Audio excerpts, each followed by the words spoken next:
Well, hello there, people. We're here drinking beer. We are.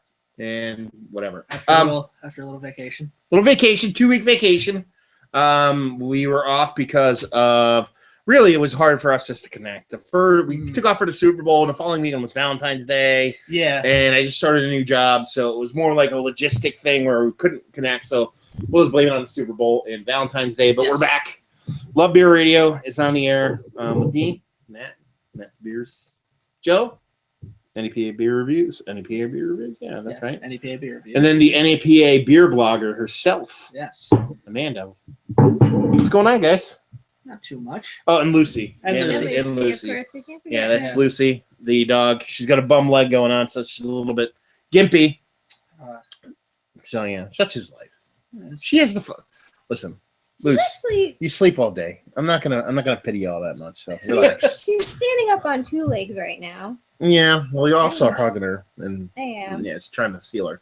But anyway, yes. So we're back tonight. What are we talking about, Joe? We're doing another style episode. A couple weeks back. Now we did an episode all about beers, and today we're taking it to something that's a little closer to what kind of everyone here likes. Which is barley wines. So we're going to talk about American style barley wines, then review one, and we're going to talk about English style barley wines, and then review one. Yeah. So we're going to talk barley wines. Just going to do more beer centric kind of thing, and then yeah, there we go. First off, smell this shit, dude. I did a little bit in this. It smells awesome. Yes, it does. Yeah, we're drinking. First off, this is not a barley wine. This is a Belgian brown Abbey Ale from Pattenleven. I don't even know. I've never heard of this brewery. Where did you get this? I found these at my awesome distributor up in fucking Dallas. That place I told you about, the fucking Pikes Creek. Oh, Pikes Creek Beverage. I never heard of this brewery before. Picked it up with somebody we know back in the day, and up there, they used to have tons of aged shit. Now the secret is out, so they've pretty much been ransacked. But they're known for their aged shit. That's where I've gotten. If you've seen us do a lot of stuff with Sam Adams Triple Bock, that's where the Triple Bocks came from. Okay. A bunch of aged stuff. And this is a Belgian brown ale, 6.5% alcohol by volume, and it is best before the end of 2002. So if you go by the 2-year rule, 16 years. If you go by the 5-year rule, you're looking at 18 years. Or whatever the fuck it is. Anyway, it's old as fuck. And you wouldn't think it would age all that well, but honestly, the nose is fantastic. It's all raisin and caramel. Yeah, it is. The carbonation is still there. It's not what it should be, being a brown ale, but it's got a subtle carbonation. Yeah. And I like it, man. It's thin, but the smell is awesome. The smell kind of reminds me of Hardy. That's but also, did you ever have Welch's cherry juice by any chance? I am an American. Made of mineral brawn. No, you get Welch's? It sounds like that a little bit to me, at least. I don't know. Yeah, to me, it's all raisin chocolate, raisinetty. But not as rich and deep as a Hardy. That kind of like basement-y aged smell to it. Yeah, but not super musty. Not like moldy musty or anything. But yeah, I guess you can get a little old book or something like that out of this sucker. But yeah, it's cool. So yeah, we're gonna be talking about news-wise. Let's talk news. What do you got? You got anything new and exciting? I had a job interview with Weyerbacher. W.E. Yerbacher. Yes. Yeah. Or I believe my GPS pronounced it. I think Weyerbicker or Weyerbicher. Yeah. Which I thought was really funny. That's nice. How'd that go? That was like 2 days ago?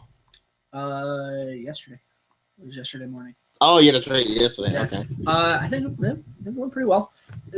Honestly, this was the first time I was down at Weyerbacher for a while, and they've made a lot of expansion. Yeah, were they in the old space when you were there? Like that tiny area where they do the bottling and shit like that now?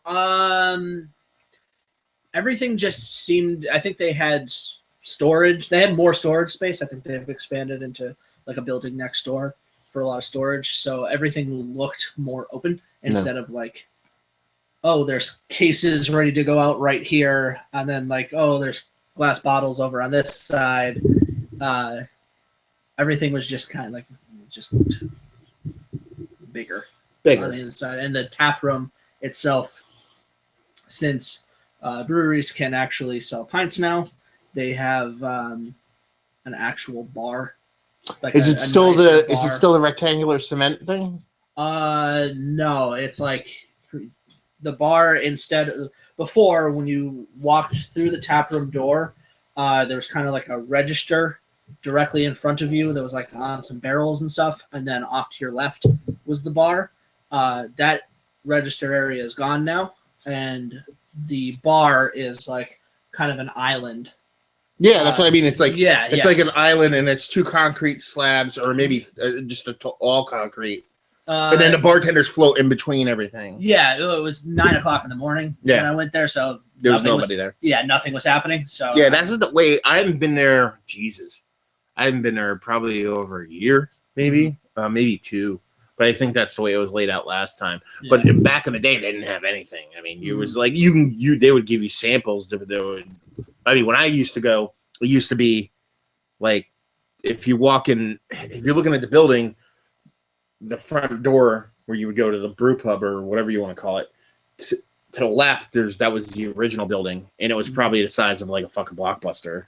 Yeah. And then it was like literally go in, they had racks and racks of fucking cases of beer, and then they'd fill growlers straight from the fucking tanks, pretty much. Yeah. And it was just like, hey, you want to sample something here? Try this. You know what I mean? That's what it was back in the day.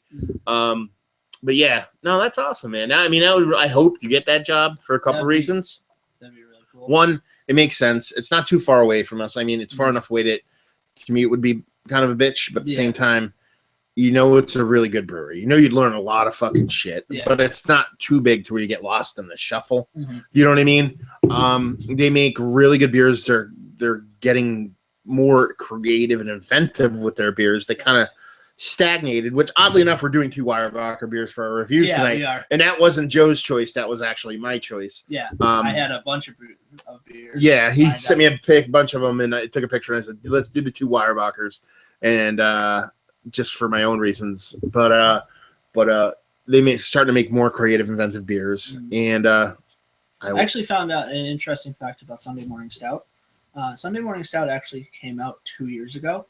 I thought it was 3 years ago at the Philly Beer Week. It was a brewery only. They did like 2 really small batches of it. Yeah. Or like 2 like little barrels of it, and had it in the tap room, and it went over very well in the tap room. And then last year was when they ramped it up. I know they had it. That was one of the beers they brought to Philly Beer Week the year before they actually released it. Yeah, it was probably the same year then. And then they did this year's, or last year's, and then this year's. Which, oddly enough, you can still find everywhere. Just released, and it was one of those things where, like, okay, they did case limits at the brewery this year for releases. Was it available at the brewery still?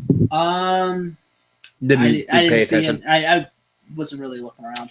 But they did case a person at the brewery, but so you're like, okay, it's gonna be rarer this year. But then, like, last night and tonight, I saw it at 4 different places. I mean, some people have been a little rapey on the price, but I went to my pizza joint around here, and they had 4-packs of them at pretty much MSRP. So I was like, fuck it, I picked one up last night. You know what I mean? And what else? Anything else? The day before the Super Bowl, I was pouring for 3 Guys and a Beard at a little festival thingy that actually didn't have shitty beer for once, which was surprising. It was at the Skytop Lodge, which is out in the fucking middle of nowhere. Yeah, no, I know exactly where it is. That's actually the Skytop Lodge. Is like nobody's gonna know where the fuck it is. Actually, it's between Stroudsburg and Bloomsburg. It's like on that stretch of road right there by like. Would you take 115 all the way there? No, well, here's the thing. Matt from 3 Guys and a Beard originally told me Split Rock. Oh, that is Split Rock. No, it's not. No. I went to Split Rock, which is right off of the Turnpike. That's what I was thinking of, actually. Sky Top is up by Lake Wampaupack. Yeah, it's out in the middle of fucking nowhere. Yeah, I mixed them up. I golfed at Sky Top. That's why I was like, okay, now I remember. Yeah, it's like right on the other side of Lake Wampaupack. So initially I was told Split Rock. So me and my buddy Chris. How was the festival in general? That's a weird spot. The festival in general was really cool. Yeah. It's like a really small thing that like LT Verastro puts on. They do like a couple of them a year, and it was pitched to me as like kind of like a trade show for like their brands. They're like not just their brands, but like almost like accounts that they have, or like people in like the restaurant industry. Okay. Which it was, I think, also then open because there were. I'll get into it in a minute, but. So we eventually find the place, and we go, and pretty much all we had to do was just walk up and say, "Hey, we're from Three Guys in a Beard," and they're like, "Okay, cool, your jockey box is right over here. It's all set up for you." Oh, that doesn't suck. I'm like, cool. Chris. So it was one of those things like, "Here's a beer for you. Here's a beer for me. Here's a beer for you. Yeah. Here's a beer for me." So we started pouring. Well, the festival started at about noon. Then we started pouring, glasses maybe about yay big, which quickly turned into like plastic Solo cups for people. You're like, fuck it. Everyone was like, fuck it. So they had us. Directly to our left was Victory, and they had Dirt Wolf and Hop Devil, so that doesn't suck. But not staffed by Victory people, though. Not staffed by Victory people. It was staffed by. There was a combination of like Skytop Lodge people. But the only other beer person apart from a person from LT Verastro was a new sales rep for Neshaminy Creek. Oh, and the brewmaster for Nimble Hill. Oh, okay. So it was the two of us, myself and Chris. So the local beer rep for Neshaminy Creek. Yeah. The job I applied for and didn't get. Fuck you guys. Literally, I applied for that job. Anyway, I'm glad I didn't get it because I wouldn't have got the job I have now. Seriously, we were the only like real beer people there. The rest worked for Skytop. There was they had kegs of. They didn't have like a jockey box set up for Trogs, which was like good and bad because they had Nugget Nectar there, and like no one knew it was there. So it's like an entire six-still of Nugget Nectar that I'm pretty sure there was something over here. Like, oh yeah, that and Blizzard Pops. Yeah, Blizzard Pops, yeah. Or Blizzard Pops. They had a Weyerbacher beer. They had their Tango. It's Stegmeyer's Grand Hoppa, which actually was pretty good. Yeah, I like that beer a lot. The Shaminator and the Mudbank Milk Stout from Chamonix Creek. I love the Shaminator. Yeah. I didn't have that one. I was more interested in the stout. Yeah. Well, I mean, Chaminator is a Weizenbach. Yeah. Weizenbach, you're going to get a lot of banana. Mm-hmm. You're not the best when it comes to bananas. I'm not the best when it comes to bananas. And then Nimble Hill had a porter, their porter, and their Hell's lager. And I went to look at that actually. And also we were pouring the shaving cream ale and de-icer. Wow. What'd you think of the de-icer? It wasn't bad. Really? Both beers were actually pretty good. Shaving cream was a little off for us, and I actually had one person come up to me. They come up and they go, "Does the shaving cream ale actually taste like shaving cream?" Did you say yes? I said, "Do you know what shaving cream tastes like?" And what'd they say? They're like, "No, but apparently." Was it a girl or a guy? It was a woman, and she's like, "But apparently neither do you. Neither do either of you because you both have beards." And then I just take my hat off. I'm like, "Shave that though," and then put it back on. That's funny. It was really funny. It was pretty. After a while, Chris and I were ones drinking the most out of them. Yeah. I'm like, oh, I haven't had this for a little bit. I'm like, oh, what's that over there? When work turns into leisure. Yeah. That's cool. I really want to go to a beer festival. It's been a while. I haven't gone to a beer festival since I went to Canada last year. But I want to go to something different. I want to go to a festival outside PA because all PA festivals suck. I've never actually seen a good beer festival in Pennsylvania ever, like advertised, done well, the whole nine. But I don't want to go too far, so I'm thinking I'm going to try to track one down. Probably they do some good ones in Jersey because now with me, I have off Saturdays and Sundays, and I actually go do shit and go to an actual brewery.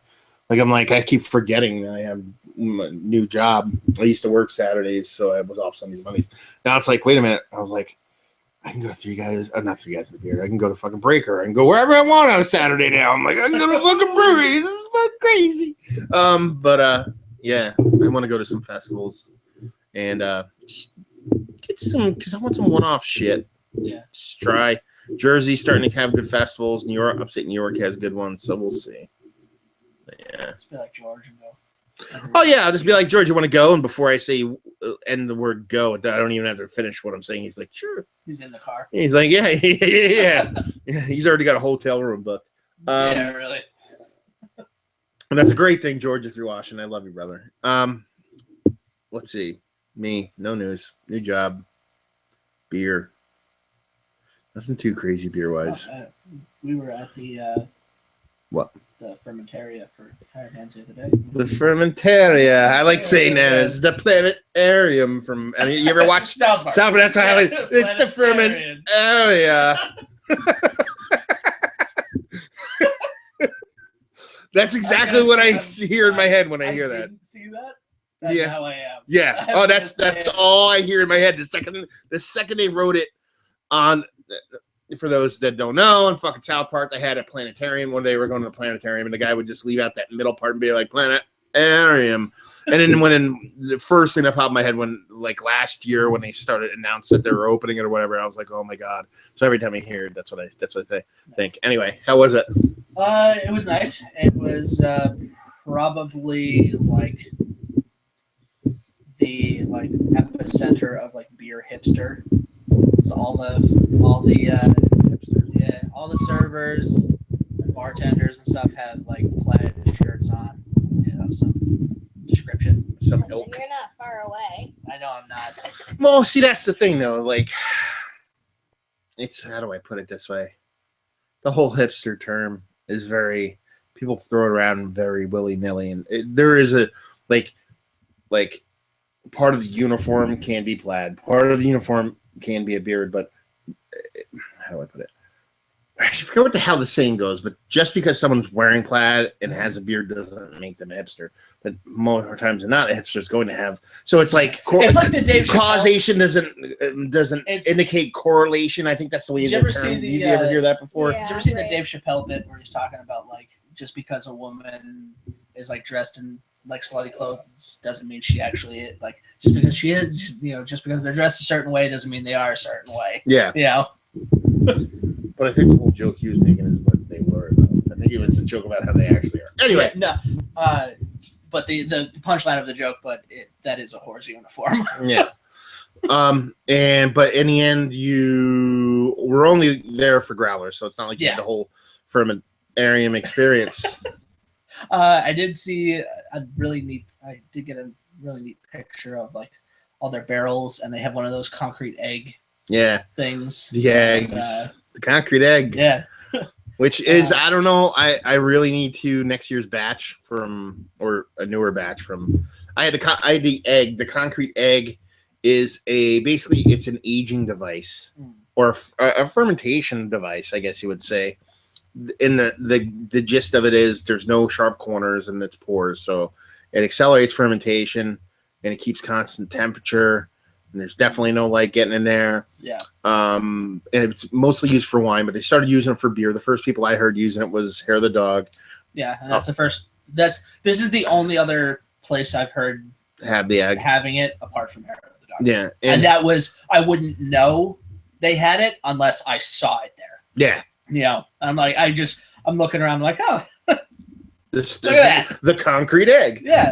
And I was got looking that at thing. I was looking to have one of my viewers set me off a bunch of hair to dog beers, and one of them was the concrete egg beer, and I got tons of like mineral from the beer itself. So but here's the thing. I know it was their first run, so I don't know if it was residual like dust from it being made. You know what I mean? Yeah. Like I was like, okay, actually, I couldn't. And I'll post a review shortly because they're long overdue. But there was so much mineral in it. Actually, that one I might have posted already. Anyway, I think I did. Anyway, if I didn't, it'll be up. If I did, just whatever. And it was so much actual like mineral flavor in it. But I got to thinking, weeks after the review, because I was like, I don't know if it's like, because there's only so well you can clean it out, and beer's gonna pull anything out that it wasn't ever cleaned out, just for how fermentation works. Do you know what I mean? It's just bubbles and fluids, man. Yeah. And Bubbles and shit. yeah, bubbles and shit. That's a technical term. It is. It's technical. Doctor, hire me. Yeah. And so I don't know if it was just that initial run that was that minerally, or if that's actually the flavor you're gonna get. Because I would imagine it's cool and I dug it, but I know it kind of started off in wine, and I'm pretty sure wine people wouldn't want those flavor notes in their wine. They want the grapes to carry the day, and they're all about. Yeah, they probably wouldn't want. They'd probably add something else to make it not minerally. Yeah, so we'll see. But yeah, trying to think. Anything on my end? Well, we went to see my friend in Philly for the weekend, and we planned on bar hopping in Philly, but it was really cold, so we ended up going to a couple places that were a little more local to her. She's kind of outside of the city, and we went to one place that was really cool. That they had a great selection of beer and also great food too. I think it was called the Vault. No, that was the Vault was where we were gonna go. Oh, okay. The Loft. The Loft, yeah. And yeah, I had a great time there. It was kind of neat because I didn't know that my friend was as into beer as she was. Like didn't know that either. Yeah. Like really into and now sours she's and like stuff. super into sours, so that was really fun because That's she cool was surprise. Yeah. like walking around like looking at all the sours, and yeah, so we got some stuff from there and mostly drank that over the weekend. And then yesterday I did 2 reviews, one that I posted, one that I didn't post yet, of Tired Hands beers, and I didn't think that I would like them because my opinion of Tired Hands has been like they hop everything to shit, all of it, no matter what it is. But surprisingly, these 2 things that I got weren't hopped to shit, and I was really happy. What did you have?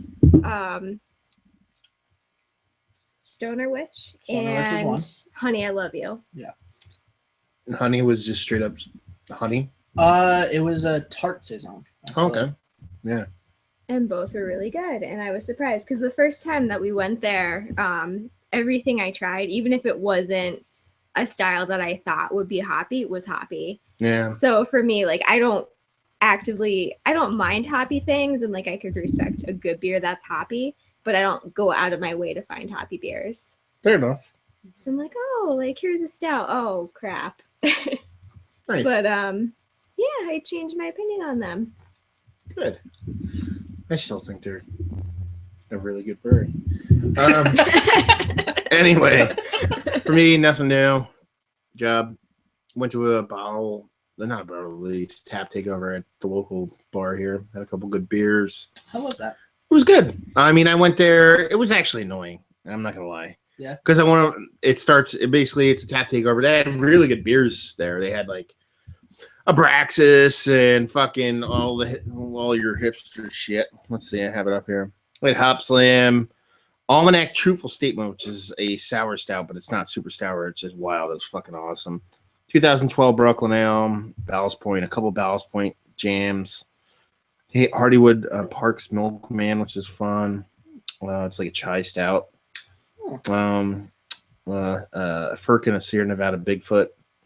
And then that was at the pizza place, which is small. So I was busy, and I was there, and I just didn't want to be there, and I was like, I didn't want to be there. I just wanted to go over to the bar, but I like bought like a raffle ticket. And they're like, buy a raffle ticket. And I'm like, what time does it go off? And they're like 8:30. I was like, okay. I'm like 9:05 after 9. I'm like, dude, what's the fuck? So they're like, oh, it doesn't go off till like 9:20. I'm like, you just told me I'd never buy this fucking thing. I just want to fucking leave and go to the bar. Anyway, when he's like, give it to me. I'll write your name on it. If you win, I'll let you know. I was like, yeah, whatever. If I win, you're just gonna throw it in the fucking trash. Anyway, but next door they were doing DeMolin beer. They were doing Ballast Point Peanut Butter Victory, which sucks balls. So don't drink that shit ever. And Perennial Abraxas, which is like why everybody went there. Yeah. 2011 GW Lees on draft, which my titties got a little hard on that one.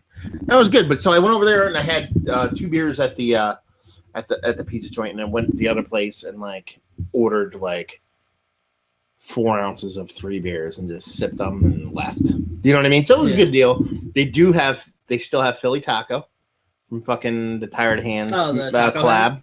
Yeah. Or Taco Hands? Taco no, Hands, Philly yeah. Taco. No, it's Taco Hands. That's what. Is it Taco Hands? Yeah. Taco. Okay. But they still have that. So I remember we were talking about it the other day. Yeah, we were. And that's pretty much it. So let's talk Barleywines. That was like a fucking 40-minute intro on our lives, which no one gives a shit about. Yeah. So let's talk about Barleywines. We're going to talk about American versus English. It's fucking the fucking not Civil War, the fucking Revolutionary War all over again. Yes, American versus English. You want to start? You want me to start? You start. English Barleywines are awesome. Americans kind of be okay, and they suck. Okay, you go. All right. No, no. See, I mean, the whole. Done. We're going to talk American Barleywines first. Yeah. My thought process in American Barleywines has actually changed quite a bit over the past couple of years. Like I used to be. I think mine has as well. Yeah. And I think that has a lot to do with creativeness with hops. It used to be very Bigfootish. It used to be very. You're just going to use one hop and old school West Coast kind of hop, and you're just going to hop the shit out of it, and it's going to be like a barley wine that's American barley wines, and it's hard to kind of separate because you want to split the two up as far as conversation. But American barley wines, like if you were to strip the hops from American barley wine, that doesn't make it a fucking English barley wine. And that's what a lot of people kind of like, oh, it's just a hop. No, there's English barley wines tend to be a bit more denser, more robust, more malt kind of involved. A point, like my thought process behind American barley wines for the longest time was if I want something that's going to have a little bit more of a malt backbone but still be hoppy, I'm I'll just drink a double IPA if I want something that if I wanted something that hoppy, I would just have a double IPA. That was my kind of thought process. And now I think with the like New England double IPAs that are coming out, like the shift has been, at least in the IPA spectrum, to your hazy, juicy IPAs, even your double IPAs. I think that's making my shift in American barley wines be a little bit more like, okay, there's now something else to this style as opposed to just it's a hoppy, maybe kind of malty beer. Yes, well, to speak to that, I think a lot of classically your East versus West, and even back then it was like even your East Coast, like more, let's put it this way, citrus back in the day was more like bitter citrus or pithy, skinny citrus. And then you had your palate smacking fucking dry hops. Yeah. You know what I mean? So then nowadays, even when you get citrus a lot of times in beers, you tend to be a little bit juicier, a little bit sweeter. Malt bills have gone up in fucking IPA, so it's counterbalancing the hops a lot of times. Yeah. And a lot of double, triple IPAs is kind of fucking like the bastard cousins of American barley wines at this point. So the gap, and since those beers are, in my eyes, with new school hops are getting bigger, the gap, there's a bridge to that. Whereas opposed, it was just its own thing that you had to get into. So now the bridge to get from where what you normally drink to American barley wines is easier. but there's still like there's some old like there's certain ones I really love out this chute. And for those that don't know, let's go start from the beginning. Typically, American barley wines, you're talking about a higher ABV beer. You know what what would you consider barley wine? Minimum 11%. See, here's the thing. There's the meantime barley wine. English. That's great. It is an English style barley wine, but no. I mean, like, English people. English people. I mean, no, but meantime is like new school English people. Yeah. You know what I mean? It's not like meantime's like. Yeah, but that barley wine is like 8 or 9%. So I would say probably minimum about 10% for barley wine for me. What would you? Just because most of the barley wines that I've made are like 10%. How would you classify a barley wine, though? Why would you call it a barley wine?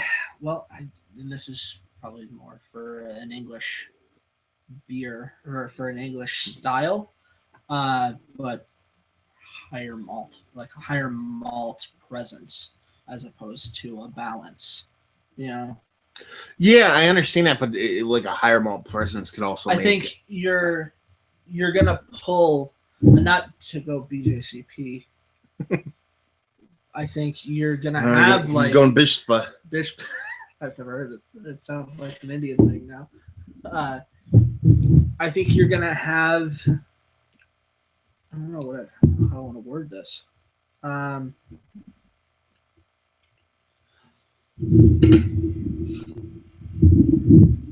You're gonna have some kind of like almost a wine quality to it. You know, it's not like you're not allowed to say it that way. It's like that's like being in the spelling spelling bee and like, defining the word with the You're like, define microphone. A microphone is a phone that mics.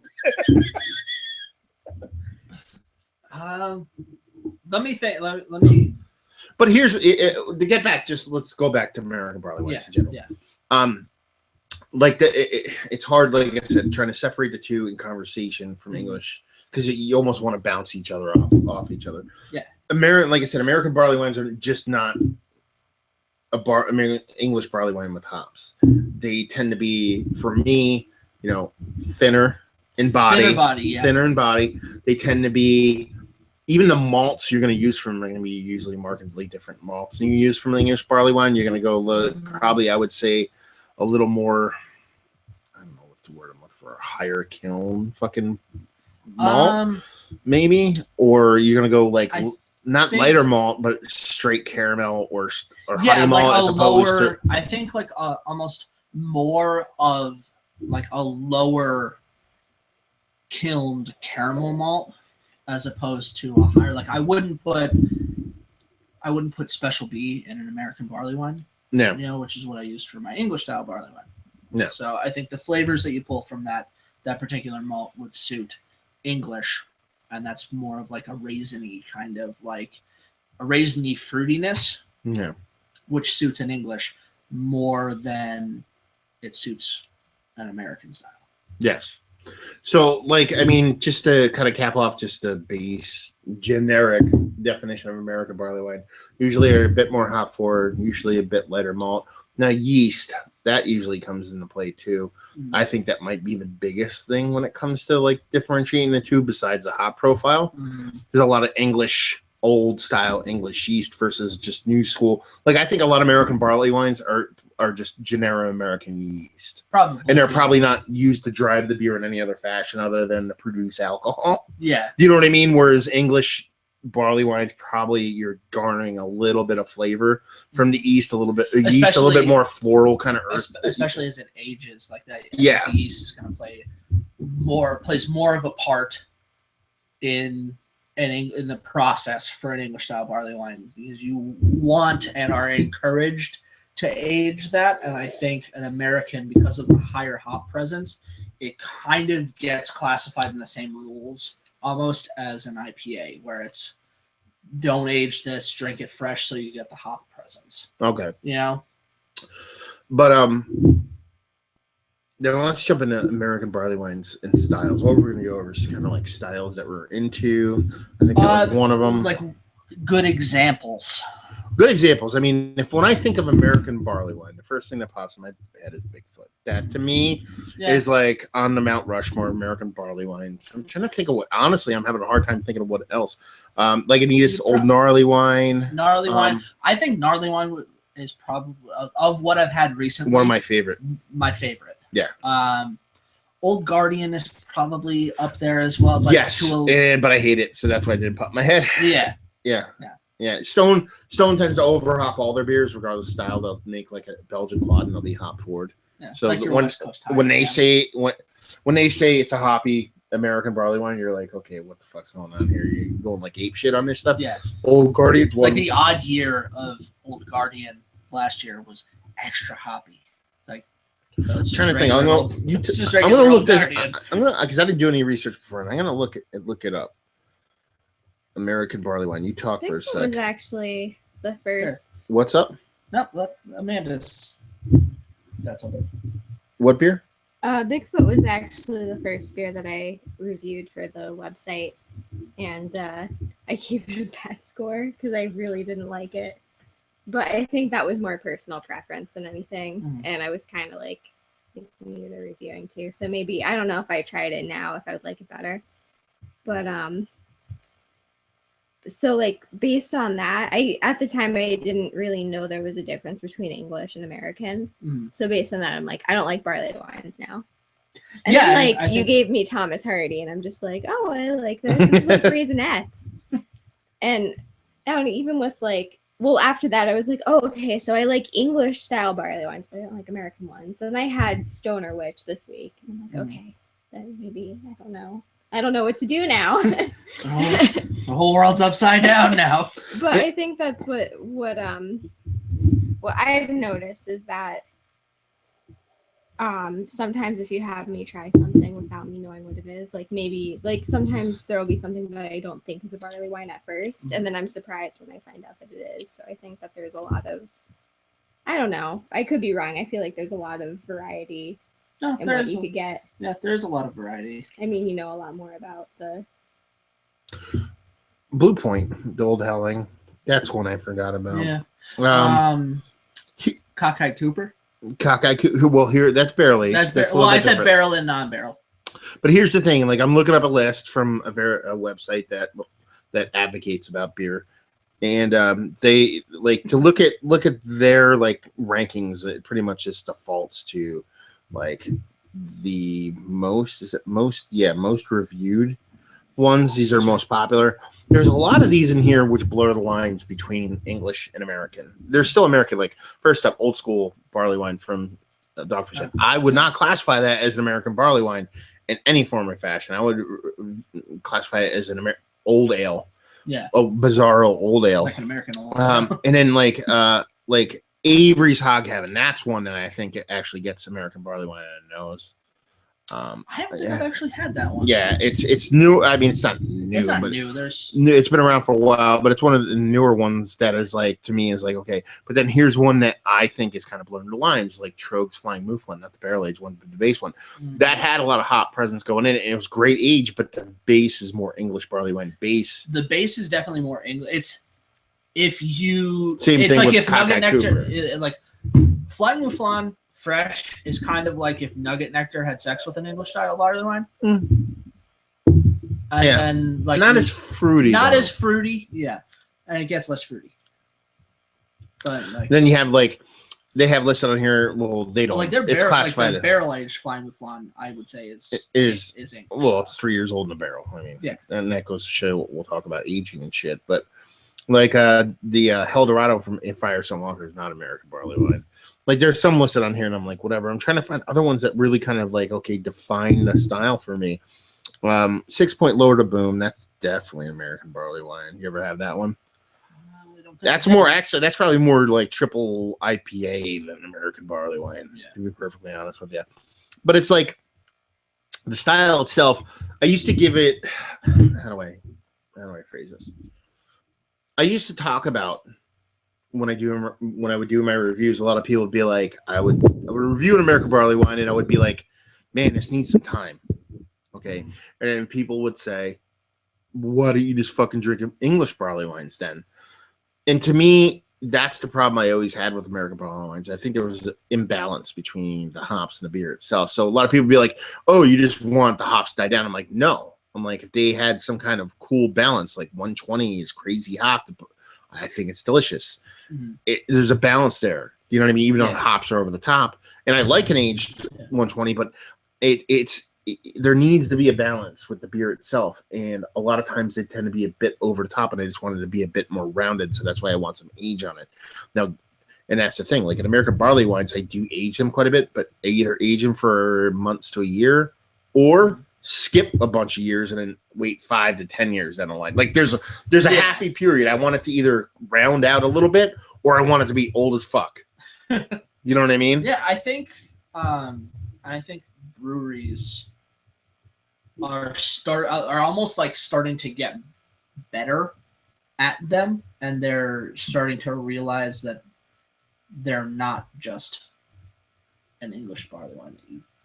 But yeah, you know, I think they're actually starting to figure out the proper balance to still kind of keep the barley wine to it, but actually have more things going on than just like a hoppier malty beer. Yeah. Yeah.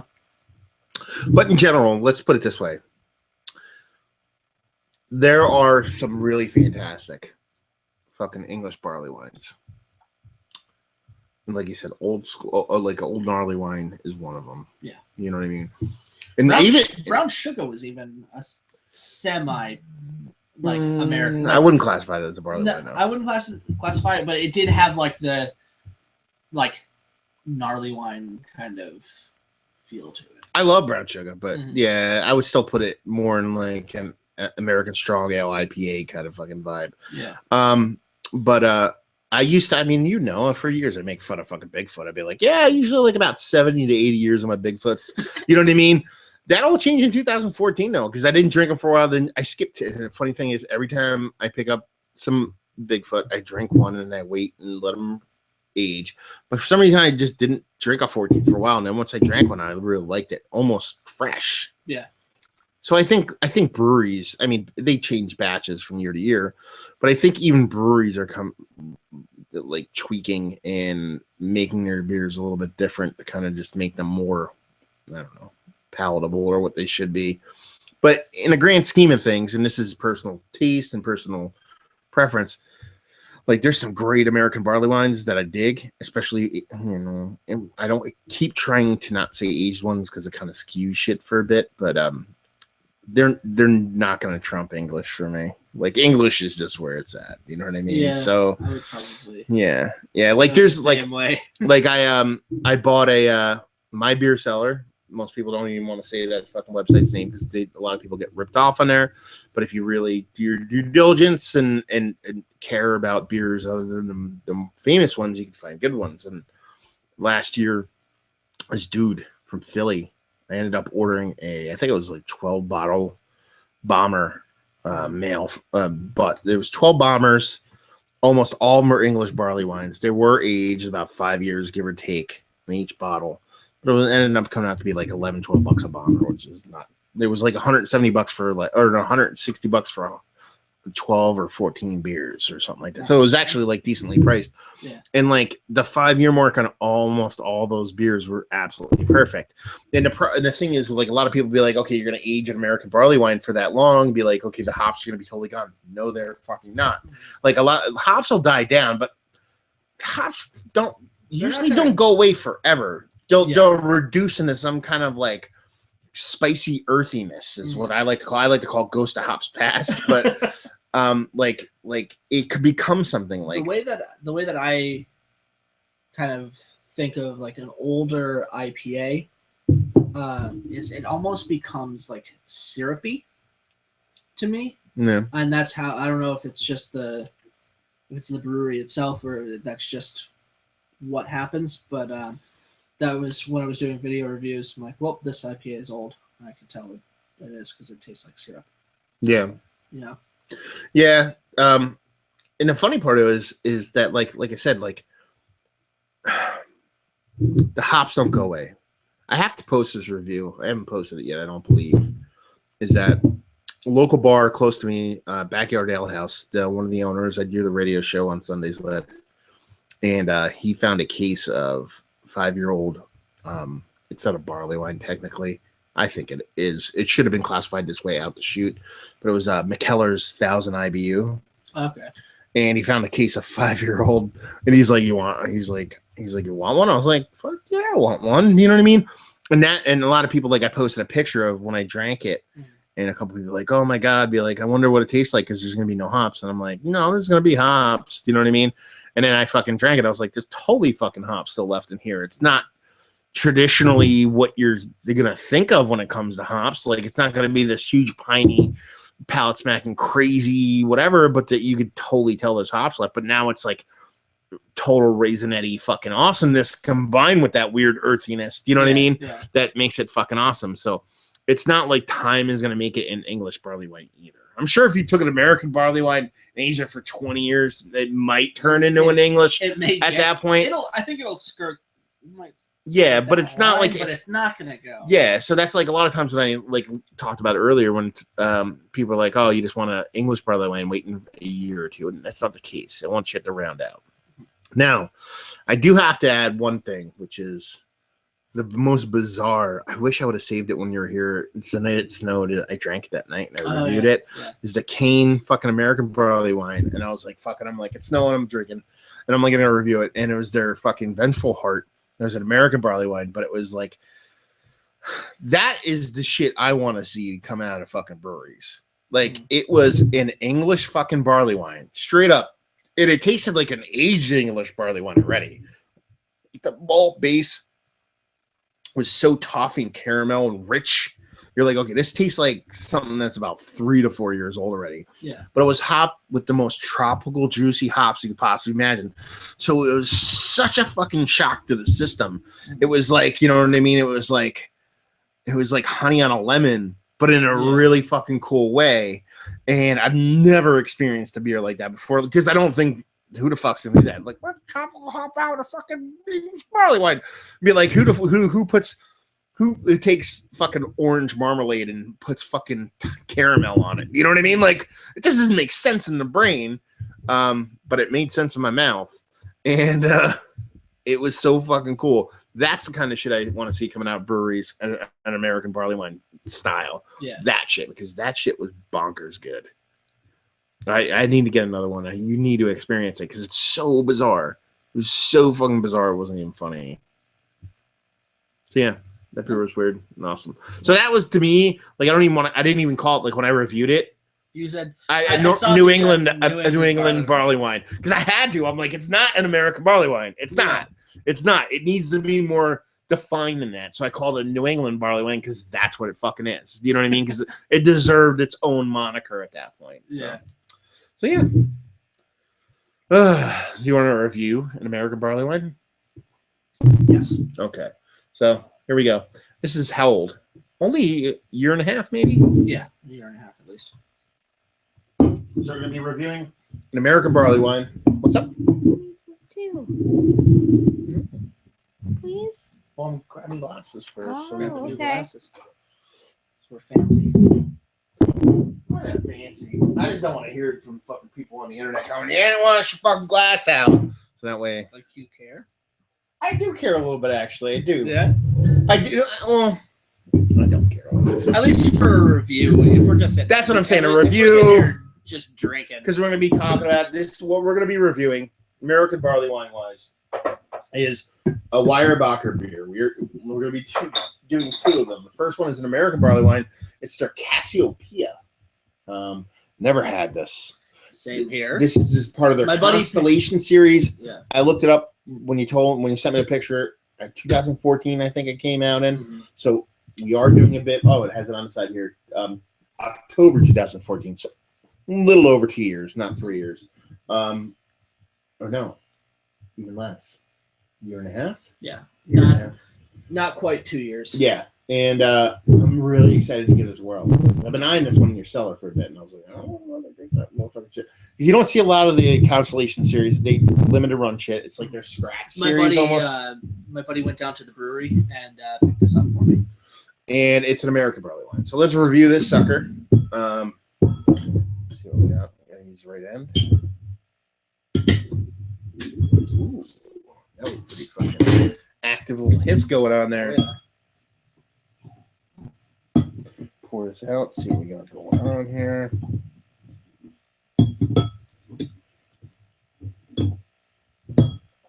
Shorten. Ooh.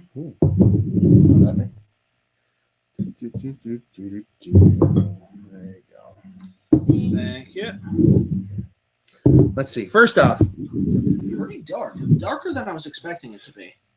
yes and no. Not really all that much haze to it. It's dark, but it's No. clear. Like if you actually can get it under some light, it's pretty clear. Lively carbonation. Khaki-colored head. Let's see what the nose has to offer. I can get it. If I smelled it, I'd be like, sure, that's an English barley wine. Mm-hmm. Or not English, American barley wine. There's some hot presence there, What's but the ABV on this? let me guess. Nose wise, 10.3. I don't know. Doesn't say. Oh, it might be one of those things where they just don't even bother to put it on because it's like a low run beer. Let me Google it. But yeah, I mean, it smells. It does have that kind of like The Ghost of Hops Pass Ghost thing of I Hops play, Pass, but yeah. there's this big candiedness to it, like a candied brandy. Like if you took like a brandy flavor, like a cherry, and mixed it with like a caramel, but not a super robust caramel. Made it like a candied ness, not actual like a cherry in caramel, but that in candy form, like where it's like super sweet. Yeah, that's kind of what I get from it. Yeah, What's ABV? 10.9. Smells boozy. It does smell a little bit boozy. Smells sweet. Get a subtle hot presence from it. What you think? I agree with Matt. I mean, with the booziness and the candy part. Yeah. I'm curious. I think it's going to lean more English. We're relying on internet to tell us if this is American or not, but I could see it being English when it started, but I don't think the hops would drop off that much in a year and a half, but who knows? Let's drink. Cheers.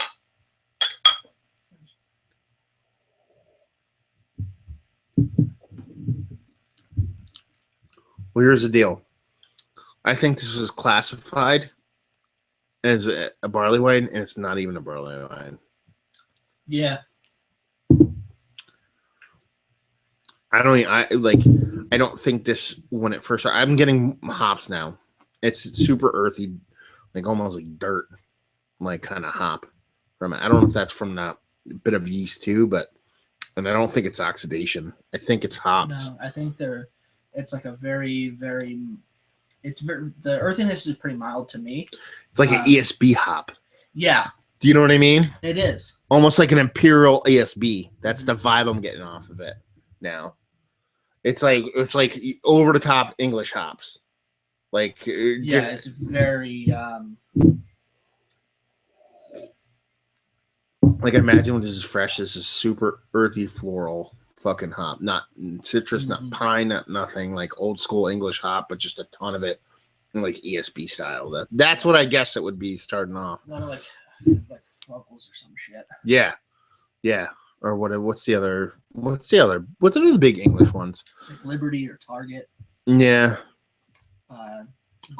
Kent Golding. Yeah, that's the one I was thinking of. Kent Golding? Yeah. Is that one? Yeah. Yeah, so I would go this is like ESB level shit. Burnt caramel apple. And I think that's where the burnt is coming from the hops. Yeah. You know what I mean? It's almost like yeah. So it's weird. It's a weird one to do because I wanted more of an American, and I was really expecting it to be like an American Barleywines. Yeah, but it's not a great example for this. What we're doing here, I like it. It's a fun beer. The mouth feels a little bit meh. it lacks in impactful flavor, but it's a fun as beer. I sip on it more, the earthiness builds, and I think it's also just kind of association, or like starting to nail in what we think it is, and now I'm like, okay, these flavors are actually coming out, and it's got a little bit of a spiciness to it. I think it's coming from the hop too. You know what I mean? That's what it's all about. So it's a cool beer. The age again, but yeah, I like it. I like it because I think it's fun. It is a fun beer. And again, it's their scratch series stuff. So they're almost probably just fucking around with shit to begin with anyway. Because honestly, like, this is how I view scratch beers when it comes to stuff. If they made this and it was something that blew their fucking titties off, it would become a regular rotation beer. Because they would just be like, oh my God, this fucking shit is fucking kooky good. That's when it becomes, you know what I mean? Like regular rotation stuff. So usually or they can get like enough, even get like enough feedback. And everyone's like, "You got any more of that stuff?" You know? Yeah. So I mean, if it never came into production, it was just something they were fucking around with, having fun with. It could be as little as they had a bunch of extra shit laid around. They want to do a pilot batch, and they said, "Fuck it, let's throw all this stuff together and see what the fuck happens." Yeah. Who the fuck knows? All I know is Amanda's loving on fucking loose, and in general, we're having a moment. Yeah, in general, I like it, but. Not one of my favorite offerings. It's not what I expected. Yeah, what were you expecting? I don't know. Well, when you said American barley wine, I thought, okay, it's probably going to be a little more bitter. But I don't know. I mean, I like it, but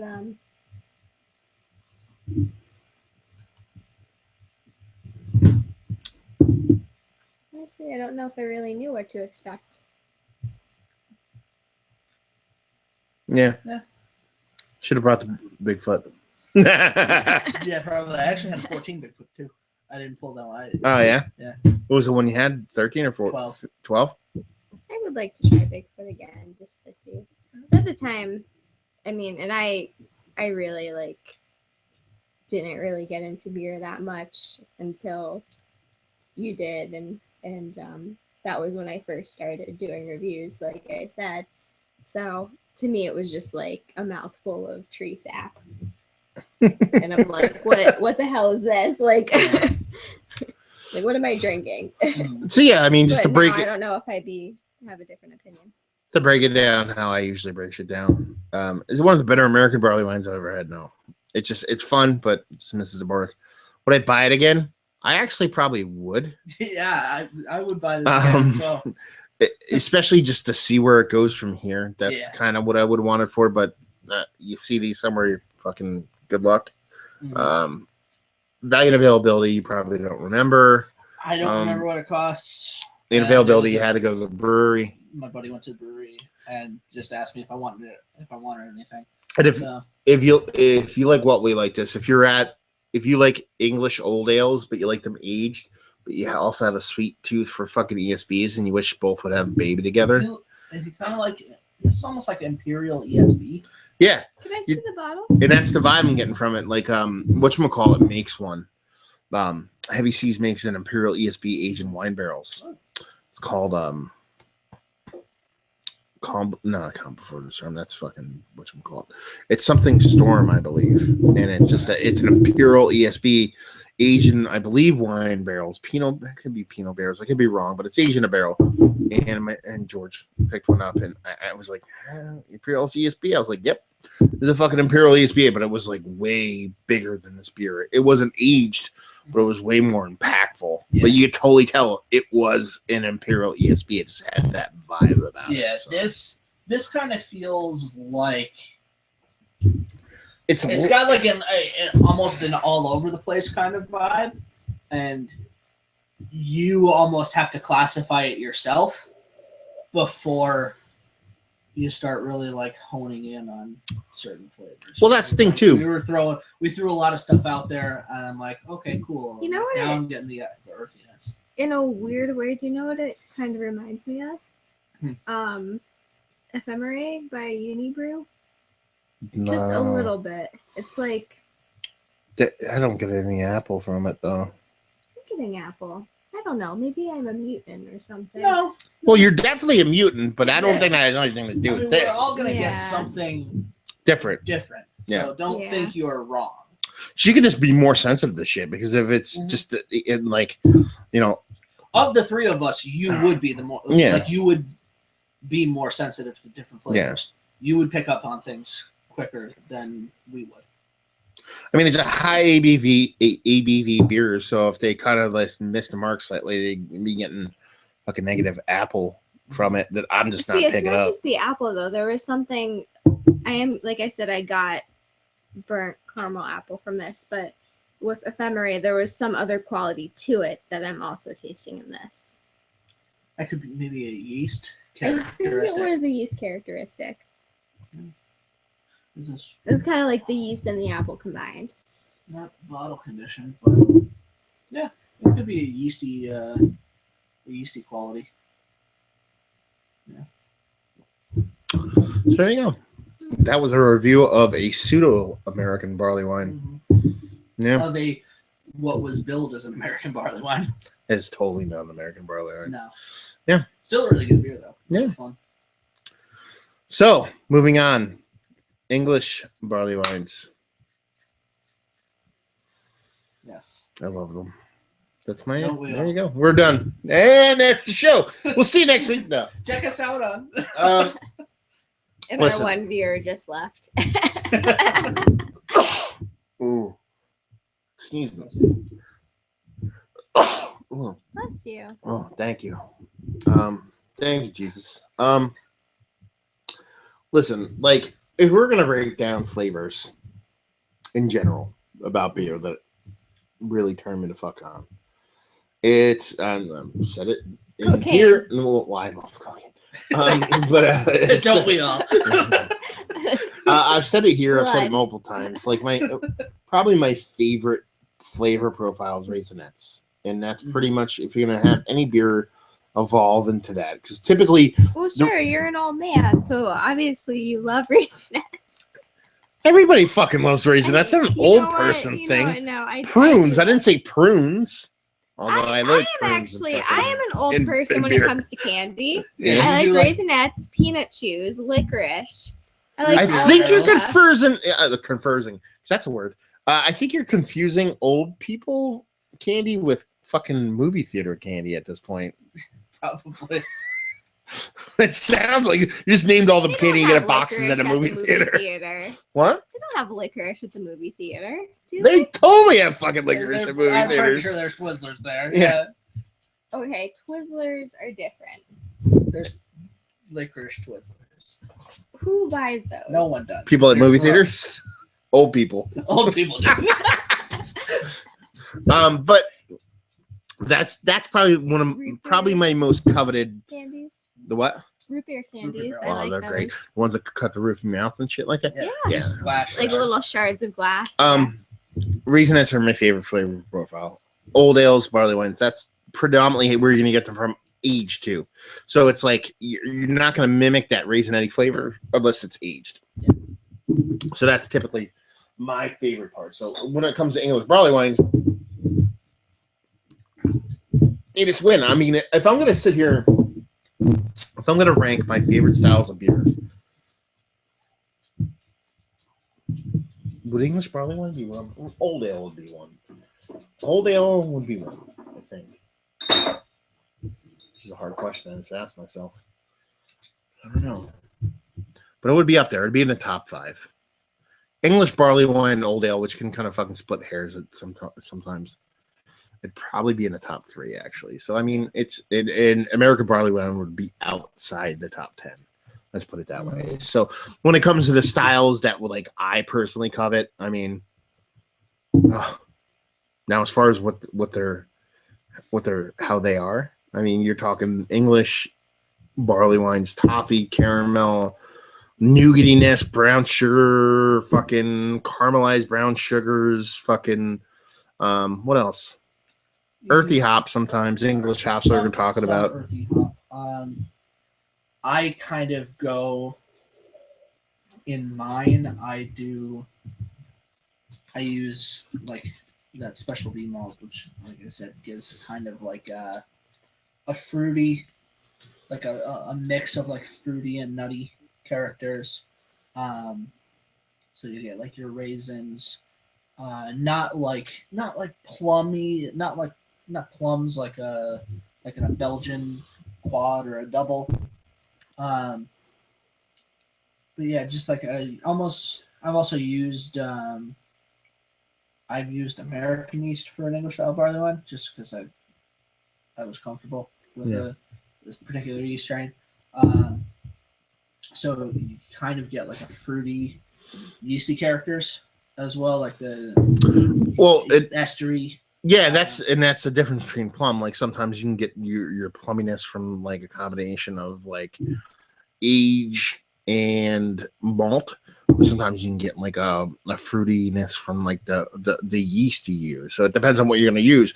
Sometimes you get citrus from fucking hops. Sometimes you get a fucking yeast. You know what I mean? So there's different levels to it. But with English, you're talking about that plumminess. You're talking more of a rich, kind of sweet, overly ripened candied plum, as opposed to like more of a brighter. I don't want to say fruitier because plums are kind of disgusting when they're like not ripe, but fucking more of a, I don't know, Belgian-esque fucking plum. And again, I'm doing the whole fucking defining thing by using the fucking word, but whatever. Yeah. Fuck. Okay. Listen, if you haven't caught on, I say fuck a lot in general, but more so in my beer reviews, and yeah. That's fine. But yeah, name some of your favorite English barley wines. Let's talk about that.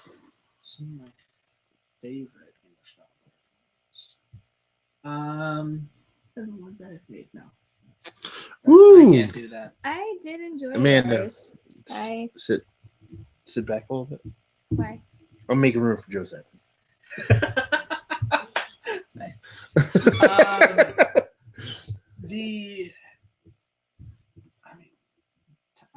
One of us is going to say it at some point.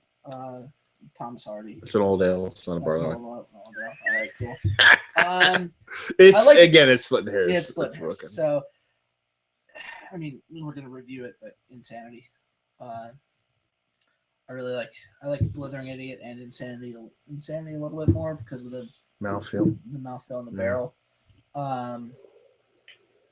What I've had, I've only had old stock like a couple of times, but even that's like you'd probably go like that's an old ale as well. Like I said, it's you're splitting hairs. It is an old ale. It's not an English barley wine. That's the thing, and so is Sukaba, but that's barrel. Yeah, I can't think. Here's the thing. Off the top of my head, I can't really think of J.W. Lee's. Is that all? Yeah, that was mine. I was waiting on that one. J.W. Lee's. Holy fuck shit. You know what I mean? And the funny part was, that's like my favorite. I mean, English barley wine. That's my jam. Mm-hmm.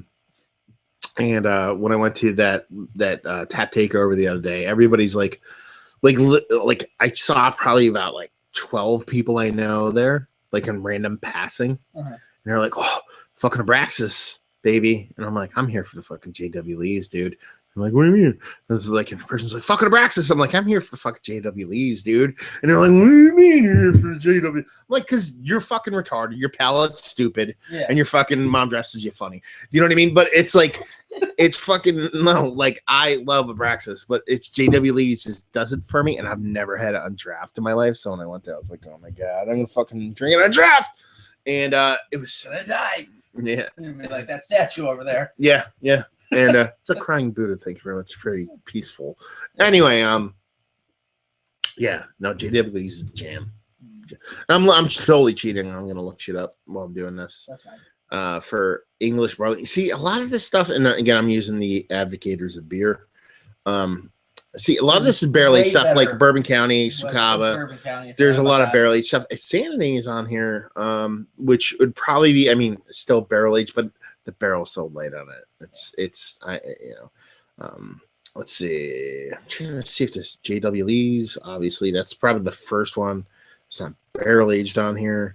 I'm trying to think. I know I'm going to hit something and have it make sense. I'll be like, okay, that's the fucking jam. Mm-hmm. Vermilion barley wine by fucking Perennial. That's such a good fucking English barley wine. It's not even fucking funny. That's not barrel aged. That shit, they have it at Sab's. It's like $13 a fucking bottle. You should go drink one soon because that shit is straight tits, yo. That weird barley wine with the like the purple label and the star. That barrel aged. That's a barrel aged? Yeah, Lervig bourbon barrel aged barley wine. That shit is so fucking good. It's not even fucking funny, but it is. It's barrel aged. What was the one that we just fucking opened up at my last bottle share? Like a little whole hog barley wine. It was like a weird. That was an old one though. That was aged. That was from your That was a. I think that might have skirted the. I think when I first tried that was skirted the line of being more English style barley wine, or not English. That's what we're talking about. More American style. When I first had it, but it was also really good. And I picked up another bottle because I'm like, I want to see what the fuck where this is going. Wait, I thought that was something that you had aged sitting forever in your place, or did somebody else bring it? Was that something Brad brought? No, that was something that you grabbed off my shelf. That's what I'm saying. Yeah. Like, okay. I had it a long time ago. I bought one bottle because I thought it was like, this looks interesting, and it's a barley wine. And then I drank it. I'm like, wow, this is pretty interesting. Like, let's get another bottle and just fucking let it sit in its twist off. Twisty caps. The twist off cap.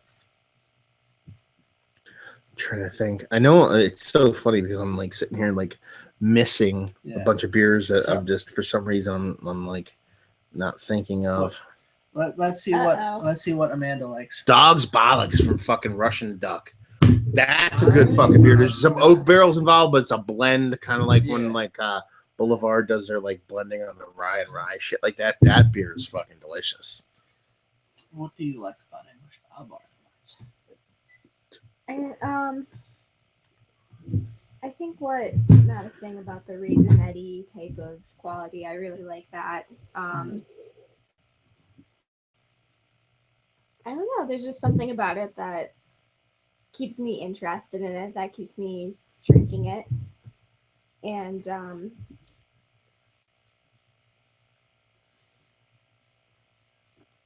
now here's. Let me. I assumed you were done. Yeah. Was I wrong?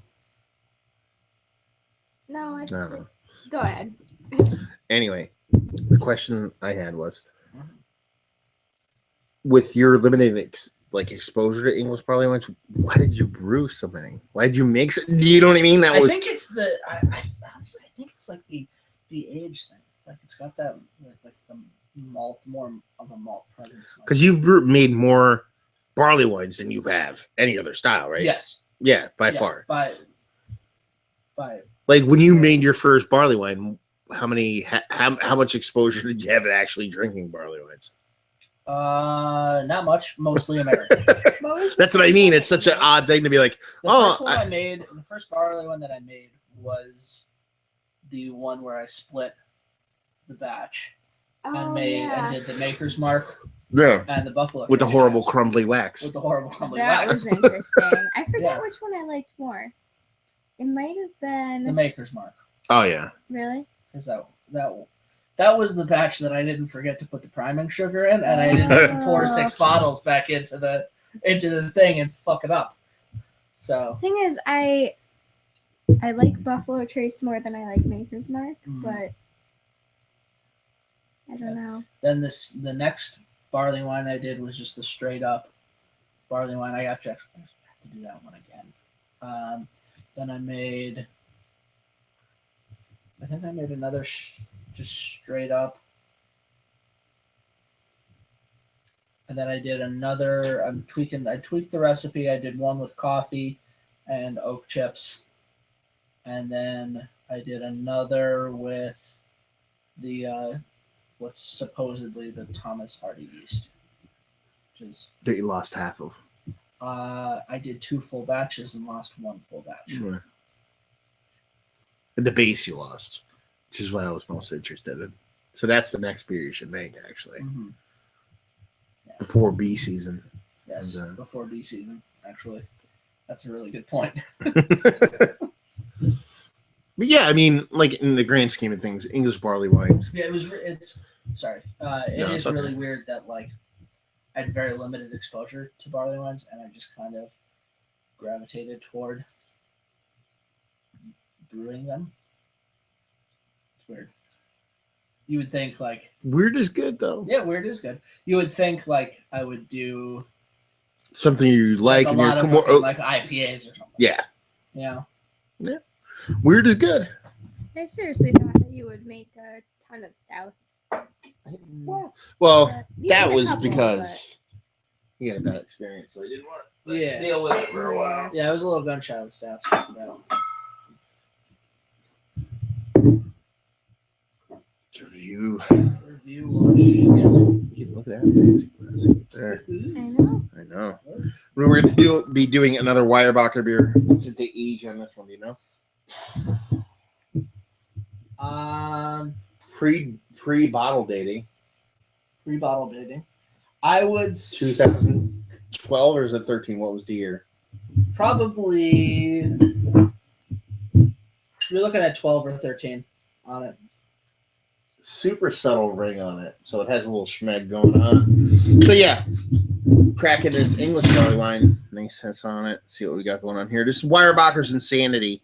It's a bourbon barrel aged English barley wine, brewed in beautiful Eastern Pennsylvania. So Your for homeland? No, people no, that I don't grew up in know, Jersey. Oh, yeah, that's right. for people that don't know about this beer, it's their You lived there, Blither though, didn't you? I live English style barley wine aged in bourbon barrels. This is one of the weirder beers for me. Not weirder beers. One of the weirder processes for barreling. Because Weyerbacher's one, we've talked about it before. Their Yeah. ABVs don't change when stuff goes in and out of barrels. They have like magical powers or something.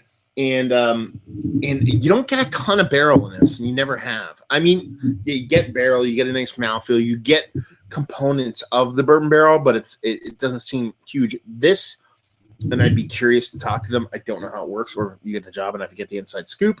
Is I would almost bet my left testy that this is a blend of non-barrel and barrel. Because from past experience, it just, you have a bourbon barrel aged beer, you're getting a ton of bourbon and a ton of barrel. This is more like very subtle. Yeah. Unless it's like multiple use barrels or second use barrels or something like Or that. maybe they put them into teeny tiny barrels. That's true. They could do that. I actually asked them when I was down there. They only use their barrels once, just because of space reasons. Sans a couple sour things, I think they do. Sans- Yeah. So yeah, in general, yeah, it's got a nice haze to it. It's not super hazy, but you can't really see through it all that well. There's teeny itty bitty pieces of particulate floating around in there, like just chunks of goodness waiting to deliver awesomeness to my brain stems. Yep. That's science. Yeah, that's how it works. Ooh, I got a lot of musty oak on this one. Mm-hmm. A lot of oak tannin. Like old wood. Oh yeah, totes. I just said totes on the internet. On camera. This guy. Ugh. I was making totes diabetes jokes all day on in the internet. Don't. It totally has a ton of oak now. No, yeah, it's booze, oak, and Bazoak, sun. I really like the mouthfeel on it. Someone's cheating the system. The what? Since someone's cheating and drinking. Just skipping ahead? Yeah. Let's skip ahead. All right. Cheers. Good. We have a real glass. We have fake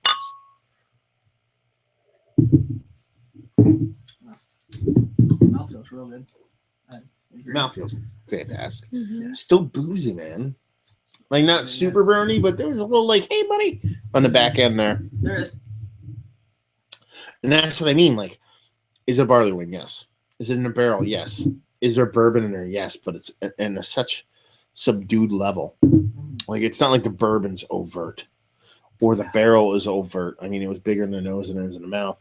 Is the barley wine big? Yes. I mean, it's a high ABV barley wine. You get a bit of heat on it, but it's not like you're being like, wow, huge vanilla and coconut and Coconut? for coconut. Yeah, Yeah. it's special shit. It is. We're making up all kinds of words Yeah, tonight. We and really are.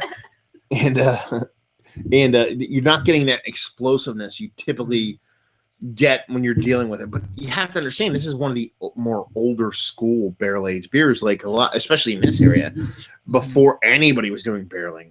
I mean, this has been, how long has this been in market? You know what I mean? Like 7, 8 years, Probably. longer. Yeah. And it was a regular, available not all year, but it's available all year round, even though it's a seasonal release. They produce enough to where it carries almost through the whole fucking Yeah, year. you can find this. This isn't a beer where you're fighting. 2 months done or brewery release done. Yeah, you're not fighting people for this beer. You know. Yeah, it's I would love to see them fuck with this beer, man. Like tweak it, not tweak this beer.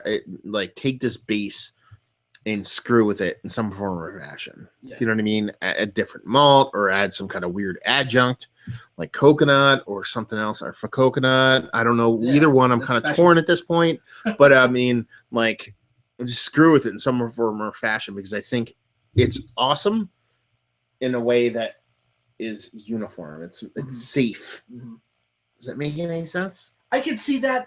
Blithering Idiot to me. I mean, this is, if I'm gonna have one or the other, I'm having Insanity. Yeah.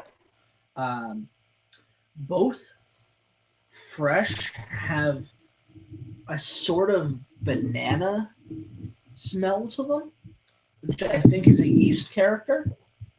But that's completely dropped off now. And I was actually really, really hoping that I had some Blithering Idiot still.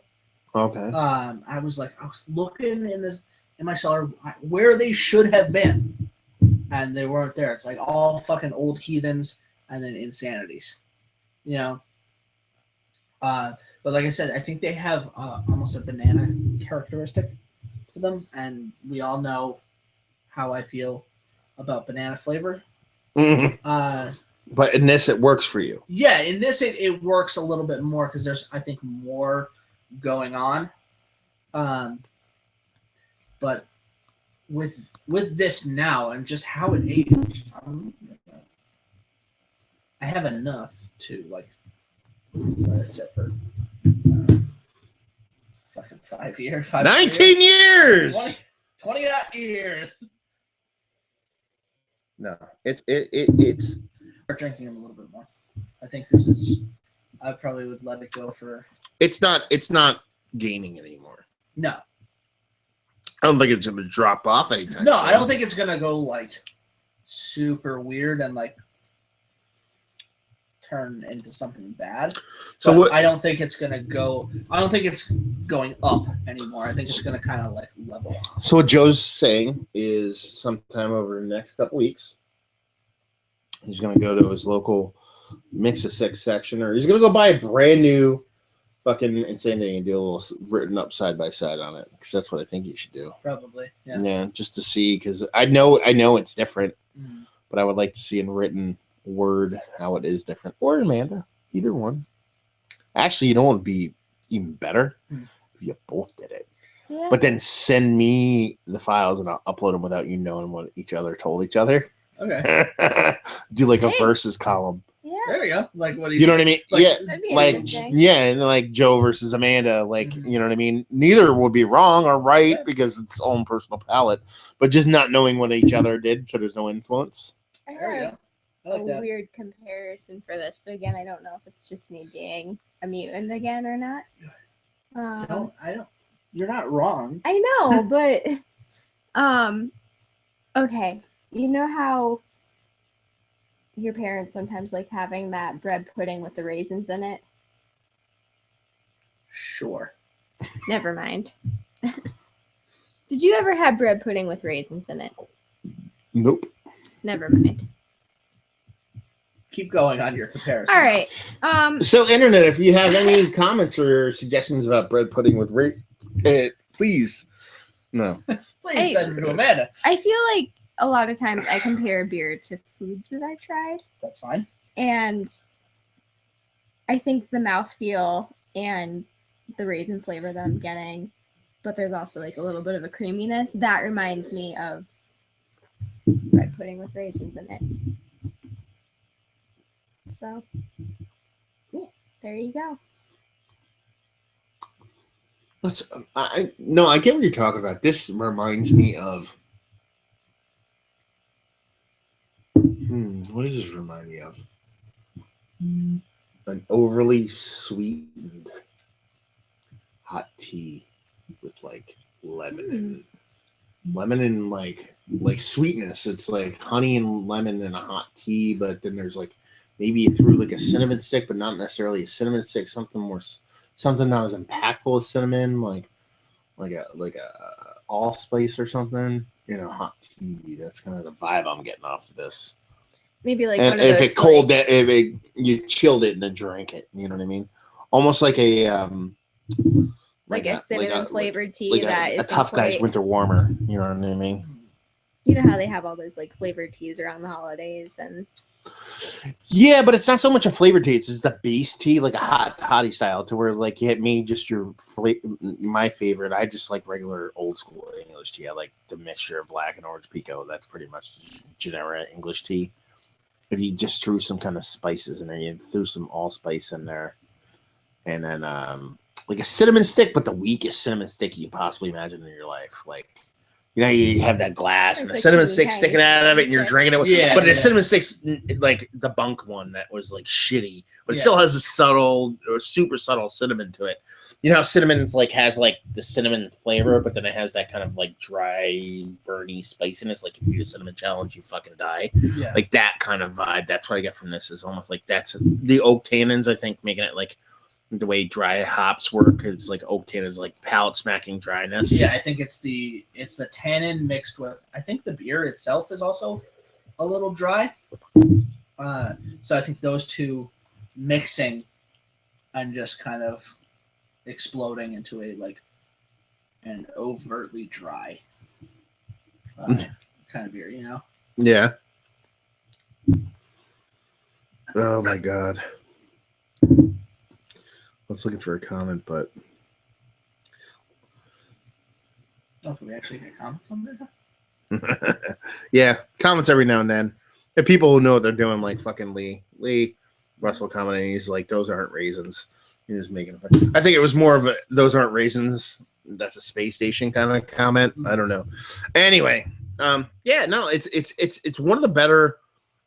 How do I put it? If brewing was a marathon and not a sprint, this is Weyerbacher's best beer. You know what I mean? Yeah. Like they make better beers, but in the scope of them brewing and consistency over time, Insanity for me has been the one that I've drank more Insanity probably than any other beer from them. Yeah, barrel aged beers. Is this probably? Barreling's new to them. Barreling is new. Well, new school barreling is to them. Like they do the whole. What is it? The three. It's Insanity, Heresy, and Blasphemy. Blasphemy. Yeah, that's their core line, which their base is Blithering Idiot, Old Heathen, and Quad. So they've done those three bases with those three barrels. You pretty much just have been doing it for years. Mm-hmm. And then that was it. I think Blasphemy might have been the first. But the other ones were short to follow. It wasn't they were short to follow because like the whole story of it is like Barrel Age and the Quad was like some people were like, oh, that's blasphemy. Yeah. So like, all right, fucking let's call it blasphemy. And then like well, what do we call just keep it going. Let's call it heresy and insanity, you know? Yeah. But of the three, I mean, it put Sunday Morning Stout out of this because this is that's for them a whole different ballgame. I'm gonna go grab one. I think, and this is probably their best of the core of the core three barrel aged beers. I'm gonna go grab Sunday morning, and just so we can taste it. There's so much different barrels. Yeah, that beer compared to this, and that's what I'm trying to get at. Okay, but yeah, I think from their core lineup, because these, even though these are actually seasonal beers, the hardest one I think this is the by and away the easiest of their barrel aged beers. Yeah, this is danger. It's so easy to drink. Well, no, this one's aged, so it's a little bit just easy to find. I was talking about like even though they're seasonal beers, this is by far the easiest to find. You could find Heresy. Blasphemy, I think, really only comes out in large, like the bomber, like the cork and cage. Which one? Heresy? Blasphemy. I think Blasphemy, the only time I've really seen it is in like a big cork and cage bottle. So that's probably the hardest to find, but still they're pretty easy. Now this is their Sunday morning stout. This is a barrel-aged beer. Granted, it's stout, so it's bigger, but the barrel in this is just... It's like the char alone is like leaps and bounds bigger. Yeah. And last year's was even bigger. You know what I mean? So to me, this kind of speaks of a different direction of how they're doing barreling. Mm-hmm. You know what I mean? Like, I don't know if it's time or barrel that they're choosing, or they're not. The beers aren't in the barrel for that long. They're only in there for like a couple of months, maybe. Like they're in there, get the barrel flavor, and they're out again. But they have a guy. The guy that does all the lab work now is really. This is, I don't know if I don't know. They didn't say I couldn't say this stuff, so whatever. And they know that I do the podcast. So, but this guy's really like tests the barrels all the time, and like knows when each one's good. Ready. Yeah, when the barrels are ready, that's like this is this guy's thing now. Yeah, it's like what he really wants to do. But I mean, go to one to the other.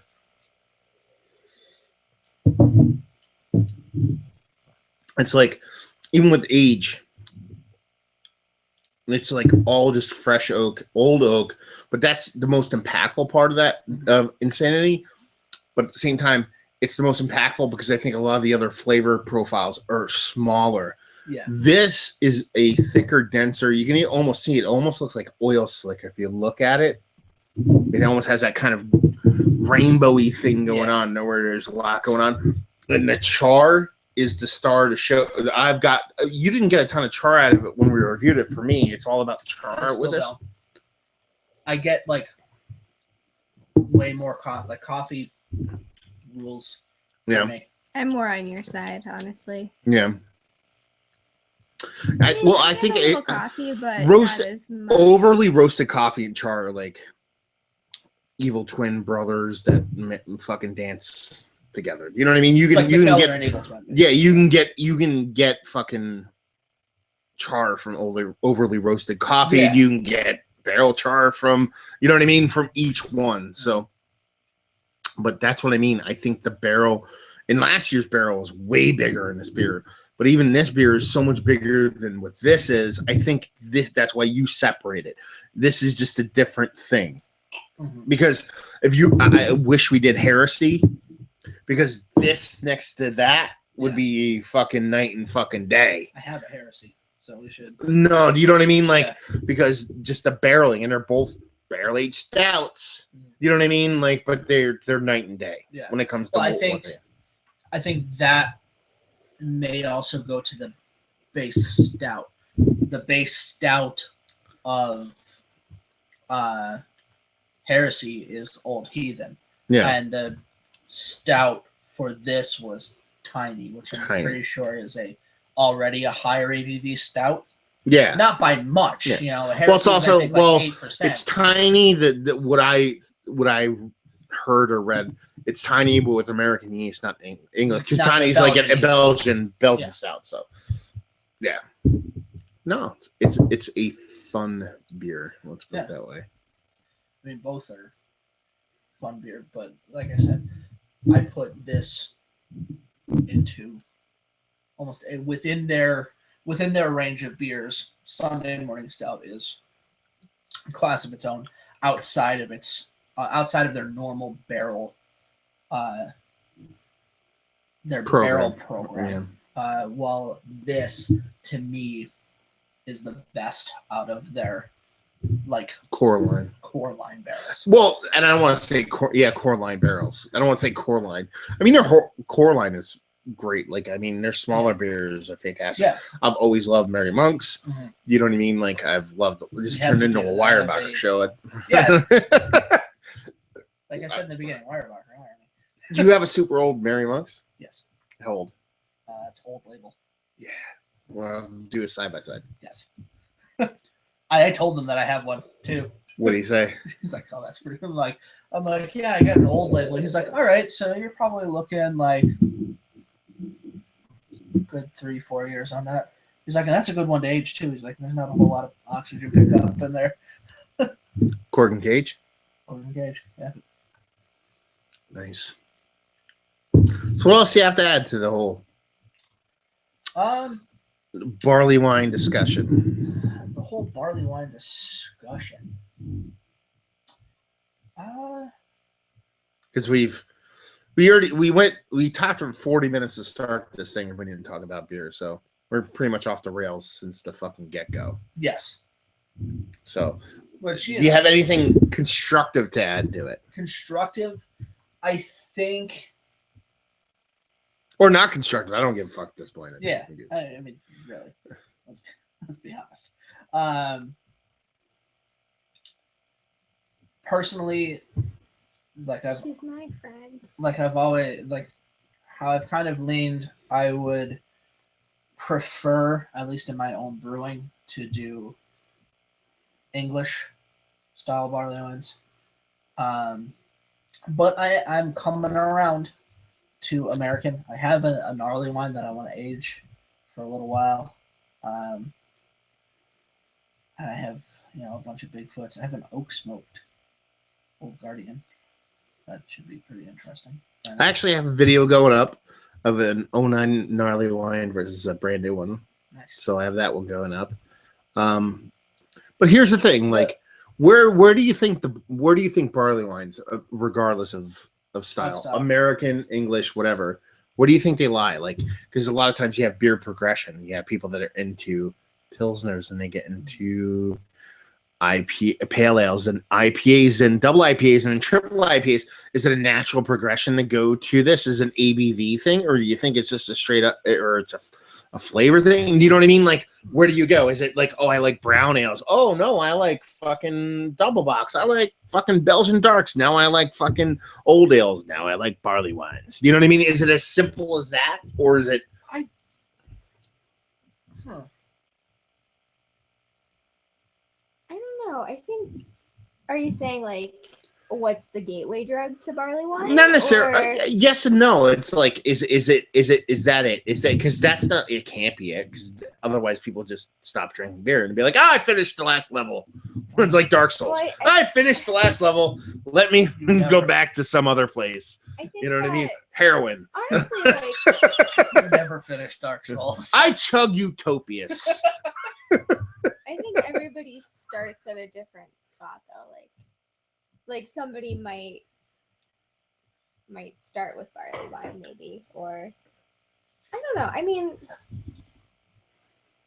for me personally, like, I think that I had a barley wine one day. It was like, oh, this is good, but it wasn't really a progression from one thing to another. It was just kind of like trying different things, experimenting, and seeing what I like and don't like. Yeah, I think if you, at least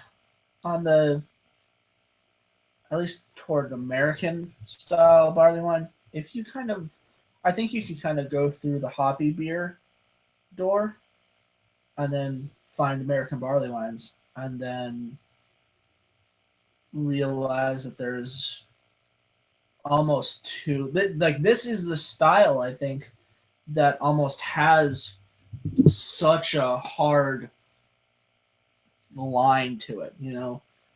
I think IPA drinkers don't usually go, I could be wrong, don't usually go, oh, I only drink black IPAs, or I only drink this kind of IPA.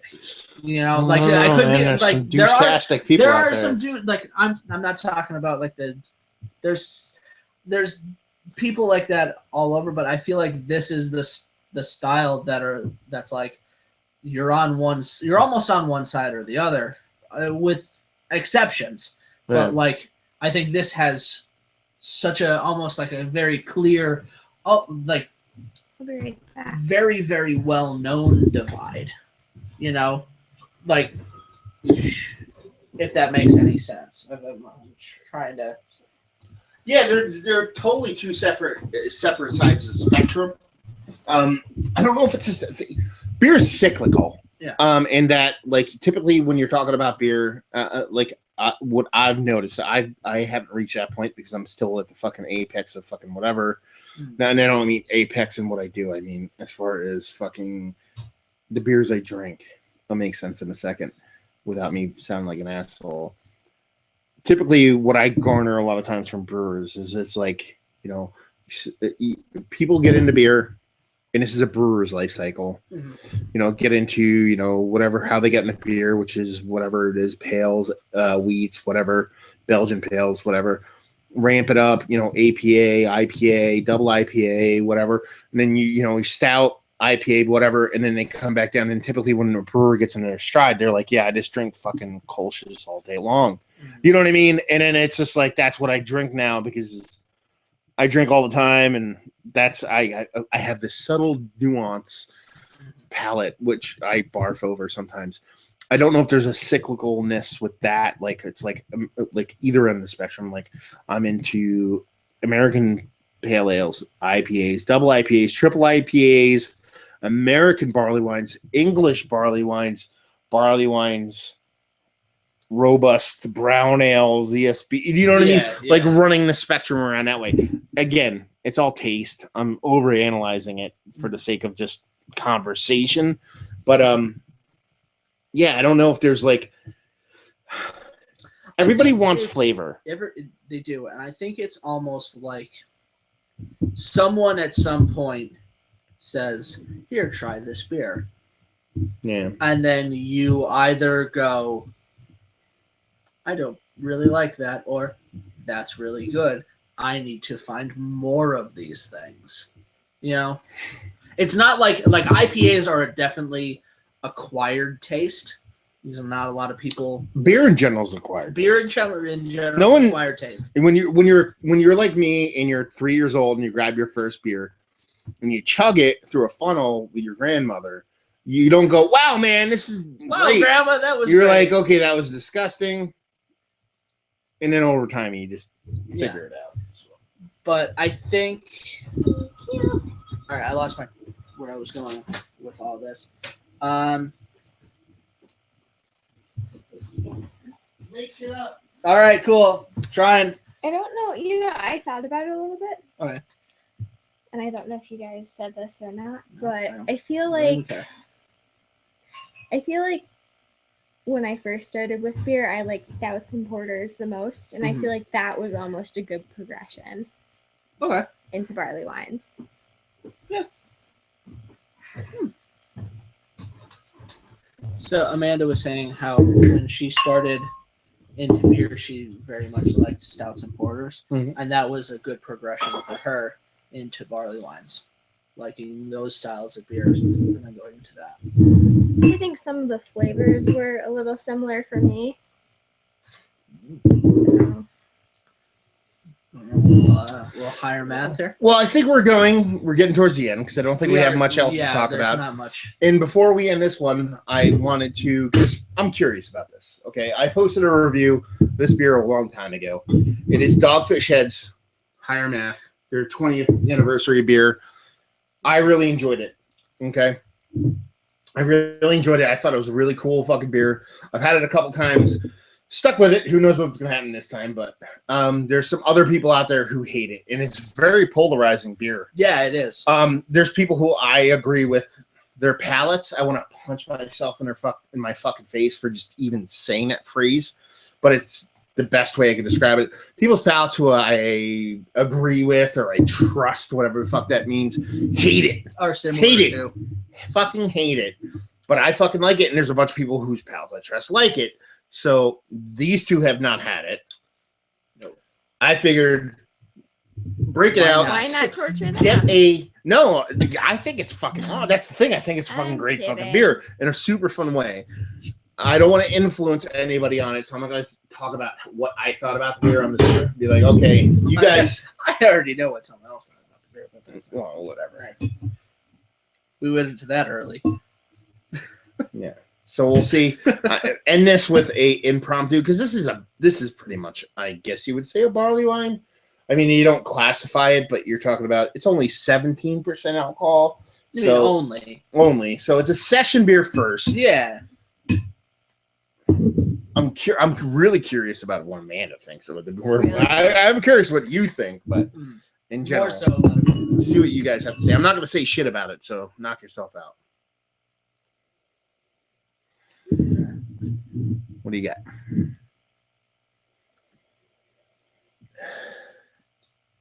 Like a cherry Yeah. kind of note to it. A little bit of alcohol. Boozy. A little boozy. Yeah. Crazy. Well, let me read you the label Yeah. without giving. I'm not going to. There's no tasting notes, so you already know what's going on because you already said it. It's a golden ale brewed with chocolate and sour cherry juice.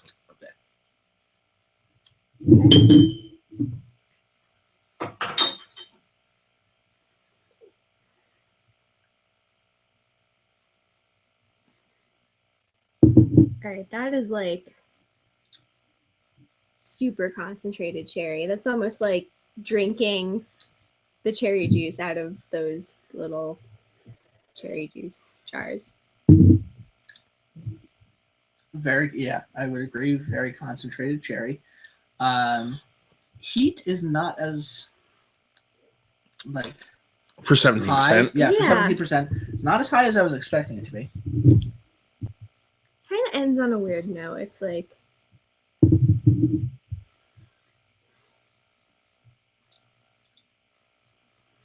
I don't know how to describe it. I Ooh. don't know. It has almost. This is gonna be weird to say. It has almost like a ketchup quality to it. Okay. I feel like this is giving me diabetes as I'm drinking it. Yeah. It's just so concentrated and it's like a It's that sweet to you? yeah. Okay. It's like a punch in the mouth. See, I think it's sweet, but I don't think it's overtly sweet. No, I don't Like find it's a very sweet beer. It's really sweet, but it's not like sweet to the point where I can't deal with it. Yeah. I wouldn't want a whole hell of a lot of it. No. But yeah, it's not like it's not overbearingly sweet.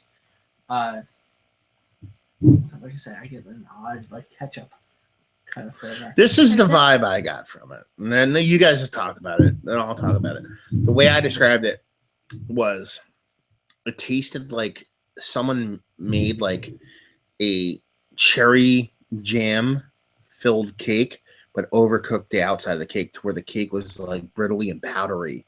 The chocolate tastes like powder to me, and the cherry is like jammy cherryness in the middle. Okay. That's how I could see that. that's how I got it. But then this is what I settle on what kind of beer it is. It's a cherried version of Santa Claus. Okay.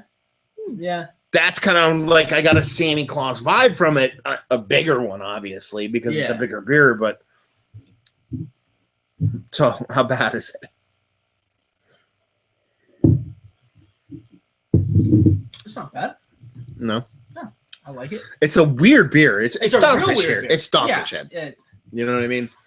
But I don't know if I don't think I've said it on the show or to you really, but Dogfish Head was one of my inspirations for brewing. we talked about it before in the show. I'm not sure when. No. I don't remember. I forgot clearly. But I love whether it's a hit or a miss, they do something crazy. Yeah. You know, and some people like them for it, some people don't.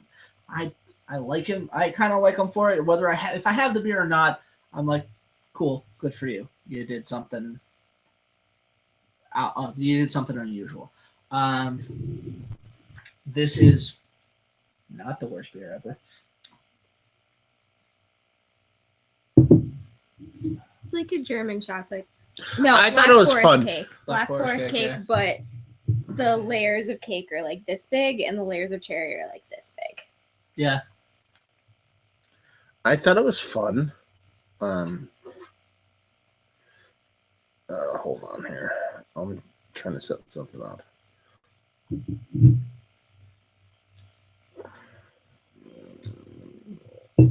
I can't decide if I like it or not. I think this would be really cool aged.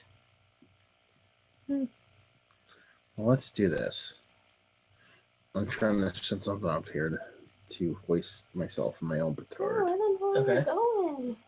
Where are you going?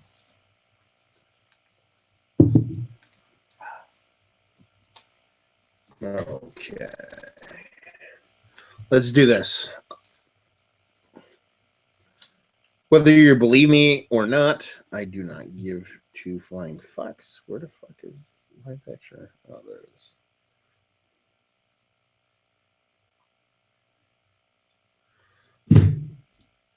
Rate it on an old school scale. Like, rate it like on a number scale.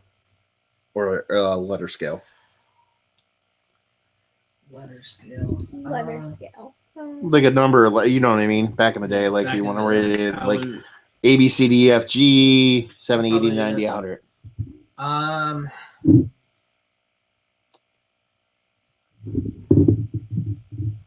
I think I would go maybe probably like solid B on it. I can't see it. 86. I graded it an 86. I just wanted to see what you were going to grade it based off that. Like, I think it's funner. It's way funner, because that's a word. Yeah. It's way funner than a lot of solid B beers that I've had. Oh, yeah. But in a general sense of grading a beer, it's a B. But if you were to put this next to a lot of 85 beers, I'd prefer this one, because that's just the uniqueness, the off the wallness of it. I don't find anything offensive about it. No. I don't want to spit it out. I don't want to say it's the worst beer I've ever had. It's just in general, and that's just me. I mean, you're my friends. Yeah. It's kind of like, you know, like the old like sexist thing that says that like women kind of sync up on their cycle.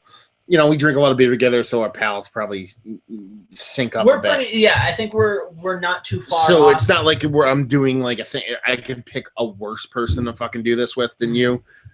So I'm not saying, okay, oh, Joe validated everything I have to fucking say right now. Yeah. Honestly, though, the whole cycle thing, I think that there's actually truth to that. So I don't know. Loose knows. But She does. anyway. But it was She's yesterday. my friend. Yeah. I went to a place and they had them cheap, which is not cheap, but I was like, I'm gonna pick one up because I knew we were gonna do something. I was like, I want you to try it and see what's going on. So anyway, that was fun. I enjoyed that. So I think we're done, right? I think so too. Yeah. Yeah. So hopefully you guys enjoyed this. This was a little bit more rambling, a little bit disconnected than what we typically do. Yeah. We'll have to, Way less connected than the Brett beer. Yeah. I think it was the Remoteness. split. Yes. I think it was a split of the two. Yes. It's all Amanda's fault, actually. But we'll no. So hopefully you guys enjoyed it. We'll try to tighten it up and rein it up a little bit better, because you're talking about just a 2.5 hour. No, only 2 hours. That's not too bad. Yeah, about 2 hours. About nothing. Hopefully you guys enjoyed this show. We'll be back next week. Either most likely from now on out, 99% of the time, Friday and Saturday nights, depending on how our schedules work. If Joe gets hired, then we'll be doing it on Wednesdays at 4 in the afternoon. Who the fuck knows? Yeah. But yeah, hopefully you guys enjoyed the show. Comment, Send suggestions. Lovebeerradio@gmail.com. What else? Am I forgetting anything? I don't know where we can find our own things. Me, Massive Beers, Facebook, Twitter, Instagram, and Tapped. How about you? You can find reviews from both of us at nepabeerreviews.squarespace.com. Me, you could find on Facebook, Twitter, and Instagram at NEPA Beer Reviews. Technically, you can find Amanda at NEPA Beer Reviews on Facebook as well. But Twitter, where? I haven't been on Twitter in a while. Instagram, where? I've been using Instagram as NPA Beer Blogger. There you go. So hopefully you guys enjoyed this show. Hopefully you're enjoying one of the worst beers of the year, and hopefully see you next time. Worst beer 2016. Here you go. Cheers.